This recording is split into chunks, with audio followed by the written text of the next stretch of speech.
আমাদের গ্রাম অঞ্চলে অনেক দেখেছি, অনেক মা বাবা বলতেছে কি, যার ছেলে যেখানে মরকে মরে তুই ঘরে থাক, ঘরে বন্ধ করে রাখছে, আমার ছেলে সুরক্ষিত থাক, তার ছেলে মরকা।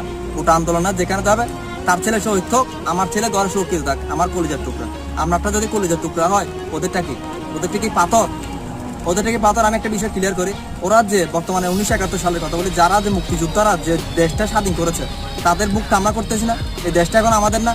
যদি ওই ছাত্ররা যেমন আবু সাইদের মতো সেরকম শত মানুষ যারা কি এখানে শহীদ হয়েছে, তাদের যে কোটা আন্দোলনটা তারা রায়টা বের করবে, যে বর্তমান 93% যেটা বের করছে, এটা কি আমার ছেলে খাবে না? আপনার নাতি খাবে না? আপনার পতি খাবে না?